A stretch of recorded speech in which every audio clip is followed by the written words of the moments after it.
You wanted the best. You've got the best podcast. The hottest podcast in the world. The Chris Voss Show, the preeminent podcast with guests so smart you may experience serious brain bleed. The CEOs, authors, thought leaders, visionaries, and motivators. Get ready. Strap yourself in. Keep your hands, arms, and legs inside the vehicle at all times, because you're about to go on a monster education roller coaster with your brain. Now, here's your host, Chris Voss. Hi, folks. It's Voss here from thechrisvossshow.com. Ladies and gentlemen, there only sings that makes it official. Thank God after 16 years I don't have to sing that line anymore.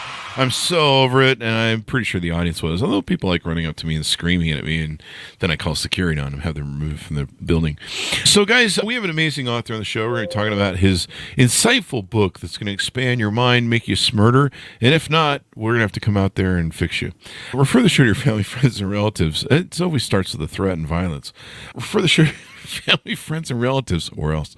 Go to goodreads.com/Chris Voss, youtube.com/Chris Voss, Chris Voss 1 in the TikTokity, and Chris Voss Facebook.com. I don't know, just go to them all and just press all the buttons, see what happens. Today we have Brian Gottlieb on the show with us today. He's a multi-book author. I believe he has written his latest book that's coming out September 10th, 2024, called Beyond the Hammer, A Fresh Approach to Leadership, Culture, and Building High-Performance Teams. Welcome to the show, Brian. How are you? Hey, Chris, thanks for having me. And by the way, not only do you always have great guests on, you certainly have the best intro out there in podcast land. I've heard that. Everyone freaks out over it. They're like, oh my God, it's so great. We're just here for the brain bleed.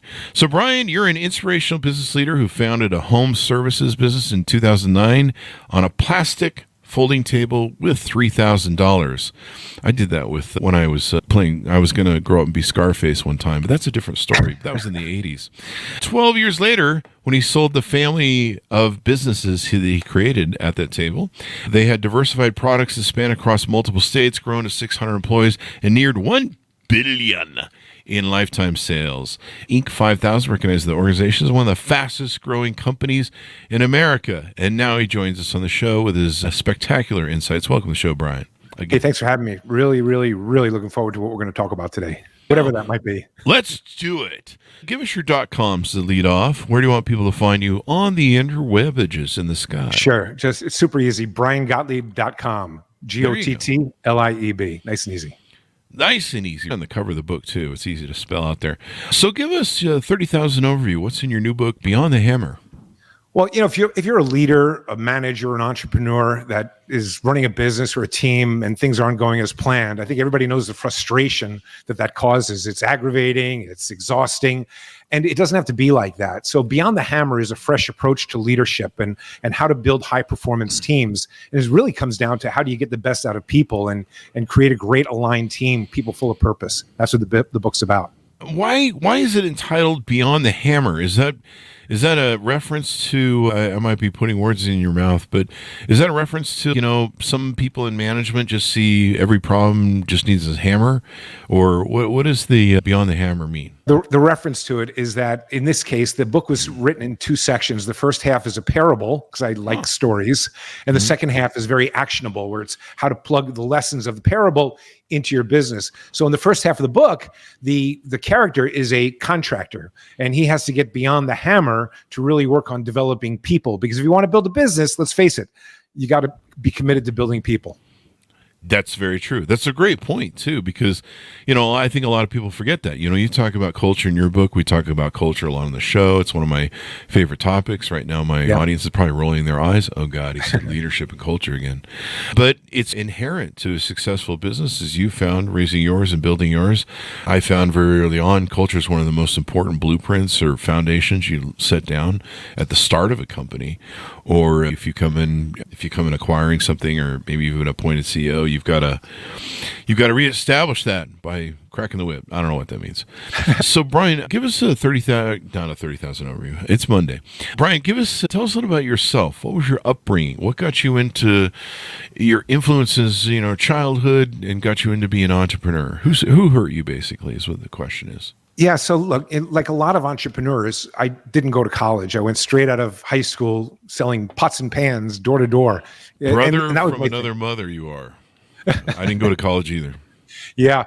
I've been an entrepreneur at heart, and had a lot of fun. I love selling. I love being at the kitchen table, telling my story, and the idea that when I was 18 years old, I could knock on a stranger's door, and in 2 hours later, I can walk out with a check in my hand. That was super exciting.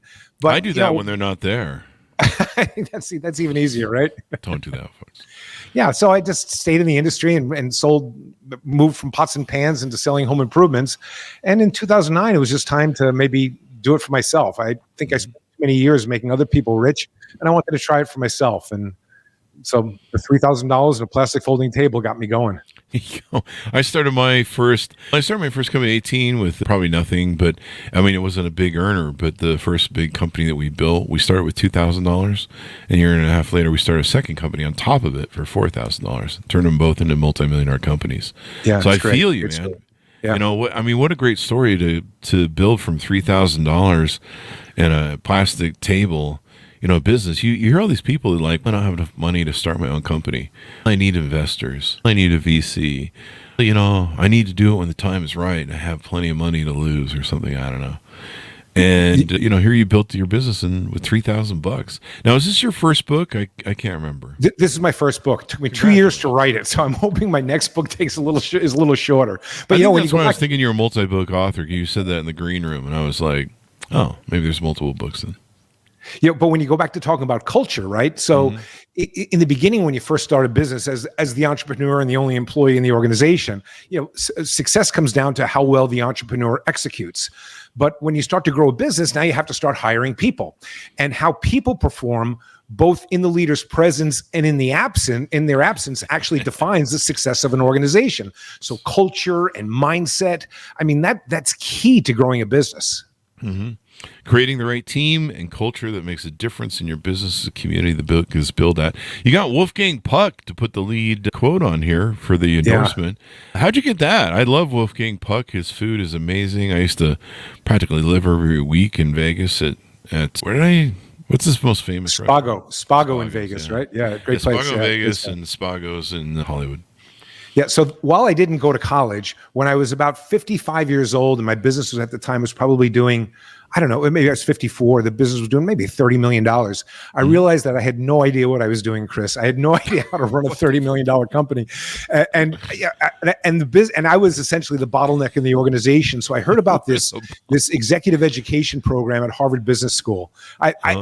I applied for it, not thinking they'd ever accept me. It was more like on a dare. So I applied, but they did it. They accepted me. I was excited and petrified at the same time. But it was a 3-year program that I went through at Harvard Business School. And in my class was Wolfgang Puck. Now, really? Just to give you I'll give you a little Wolfgang story. So when you're at Harvard, you have to live on campus in their executive ed program. You live on campus for 3 weeks in a dorm, and you share a dorm with 7 other people from 7 other areas in the world, all with 7 other areas of business expertise. And you talk about case studies. When Wolfgang came to his dorm, there was a computer in his room, like with all the rooms. He didn't even know how to turn a computer on. He admitted that he never had to turn a computer on. He knows how to turn a stove on, but he doesn't know. But what a great entrepreneurial story he has. Just a super great human being. Just lovely, lovely person. Yeah. So we became friends. That is awesome. I'm jealous. Did he cook for you? He actually did. On our graduation, he brought his whole team in and made wonderful lamb chops and all kinds of stuff. It was fantastic. Yeah, he makes some of the best food. Oh my God. Yeah. It is. I used to just love going to Spago's. It was always, there were so many flavors there that he has. And there's a lot more. I don't know. There's a lot more great restaurants and chefs around, but kind of back in the 70s, 80s, he kind of had the corner on the market. I think he sure did. He was really probably the first real chef, other than maybe Julia Child, that built this brand. It was the only place I could go back then. Yeah, man, it really sounded old. The 80s and 90s, the 90s. It was the only place to go back then where when you'd eat a plate of his food, you would experience tastes that you'd never experienced before. Right. Yeah. And so his steakhouses, by the way, Cut, are fantastic. If you ever go to Cut Steakhouse, I haven't been to Cut. They're wonderful. Is it in Vegas? They have one in New York, and they have them all over the place. One in London. I'll have to check. Yeah. Yeah. So give us some more samples out of the book. Maybe do you want to tease out the story that you used to the parable, or? Yeah, sure. So the parable is set up in the way George is the main character, and he's struggling. He inherited the business from his dad, and he's just struggling with burnt out employees, people not taking ownership of their work, inconsistent results, shrinking margins. Look, none of the things that any entrepreneur ever experiences, by the way. No, these are all the common challenges. And he meets this mentor named Marty, and he learns these 5 foundational pillars of leadership to create an aligned team that performs consistently and at a high level, which, by the way, is important for every business out there. It's again, how do you move from the business depending upon your activities to be successful to your teams? Mm-hmm. And it's not an easy process. You know how it is when you're building a business. It's the first instinct is to want to control every aspect of the business, but we know that's truly not scalable unless if you want to have a manual of policies that are 12 inches thick and people to enforce those policies. Really, it's about how do you empower people, but not in a woo-woo sense. It's what is the process to truly empowering people and to truly developing the best inside of the person? It makes all the difference in the world. What's the other thing I was looking for? On the second part of this section, you have actionable path that you provide to weaving 5 pillars from the story that you tell into any business, enabling leaders to integrate the principles in their daily operations seamlessly. Do you want to tease a few of those out, or maybe all 5? Sure. Yes. As I said, the first part of the book is a parable and it's a story, and these 5 pillars are revealed. But in the second half, I think people at least I wanted, when I read a book, I wanted something that had easy entrance and exit points, because I can't necessarily sit down and dedicate 8 hours to reading a book. So I wanted to be able to come in and out of it when I needed to, but then also wanted something that wasn't theoretical, that was highly actionable and applicable to my business that I can truly plug in.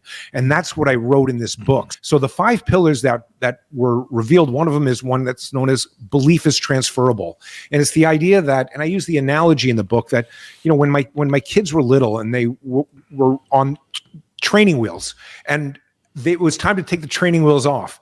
And I wouldn't just take the training wheels off and say, go get it, watch out, you're going to crash. Instead, what I would do is I'd hold onto their seat, I'd run behind them, and I would say, you can do this, you can do this, you can do this. And as I let go, my kid would say, look at me, Dad, I can do it, I can do it. In that very moment, my kid, before I let go, didn't necessarily believe he could do it. But because I believed in him, it transferred to him believing in himself. And the same is true for people on a team. People join organizations and they're trying new things, and you want them to grow, and people have FUD, fear, uncertainty, and doubt when trying new things. And we can help with that by transferring belief. And we do so by not just saying, hey, I believe in you, but by making it what's known as evidence-based belief. I believe in you because I've seen you do X, Y, and Z, and that's why I know you can be successful with this. It's just a little technique that really helps people realize their potential. And it's called FUD? FUD is I'm not referring to what it's called, FUD. But what was the analogy you used, FUD again? Faith? Fear, uncertainty, and doubt. Huh. It creeps into us all the time. Whenever we want to do something, we don't do it for some reason. It's usually out of fear, or we're uncertain that we can do it, or we have doubt in ourselves or somebody else. And FUD is a big factor that limits people's growth. And especially if you're trying to build an empowered business where people are empowered to make decisions and help grow the organization, FUD can be a big problem. Yeah. No more FUD. I'm making shirts for that around the office. We are no FUD. Stamp out FUD. No FUD. All fun, no FUD. So this has been pretty interesting. What else have we missed that maybe we should talk about in your book? There are essentially 5 pillars. Another pillar is that the idea that leaders shape culture through purpose and direction. And in that process, as we were talking about culture is important because the how people think affects how they feel. And how people think and feel determines how they act. How a team acts determines how the organization performs. And an organization, culture is shaped by the lowest level of acceptable behavior inside an organization. So we have to make sure that we have people aligned around the right purpose and are given the right direction in an organization, or things just certainly won't come out so well. All ships must sail in the same direction. It's about alignment, isn't it? Yeah. There's one of the other pillars is that leaders are aware of the echo of their voice. And I'll share with you, as you know from running your business, Chris, your team will decide what type of day they're going to have based on the kind of day you're having. And if the team sees you as angry or stressed or anything like that, they're probably not going to bring something to you that's important because they're going to be afraid. We as leaders always have to realize that we have to become aware of the echo of our voice, because that's what leadership is really about. Mm-hmm. The signal that we put out that people pick up on, yeah. The echo of our voice. Especially when it's coming down the hall and it's yelling, if it's clearly angry. No, I'm just kidding. So tell us about some of the things you do on your website. You do some consulting, speaking, and other things, I believe. Yeah, I do a bunch of keynote speaking all over the country. It's super fun. I absolutely love doing it, kind of lighting up a crowd, getting them all super revved up and giving them some actionable ways that they can truly grow their business. And then I do angel investing I sit on boards, angel investing. I have, you know what, having sold my businesses, life is really fun now. I mean, it's super fun. And I get to do the things I've always wanted to do. And that's kind of a blast. It kind of sucks. They make you do the first part first and the second part second. Just go. Just skip the part. Like, all my employees just tell me, you should go be a consultant, Chris. And I'm like, we're running like multiple companies here at the same time. How much time do you think I fucking have? But then 2008 fixed all that.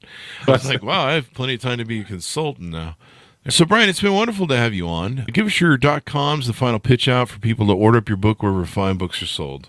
Sure. BrianGottlieb.com. Now, by the way, if you love audiobooks, I have to pitch my audiobook here, because while I read the second half of the book, I needed a really cool narrator to read the first half, a great storyteller, because it is a parable. And I collaborated with Eduardo Ballerini, probably one of the most famous narrators of all time. He actually is the voice of the parable, and he does such a great job. Oh, really? It's a great book. I think you'll really enjoy it. It'll be well worth your while to read. He sounds like he should do opera, like he's an opera singer with that title, so with that name, you know what I mean? He used to be an actor on The Sopranos, by the way.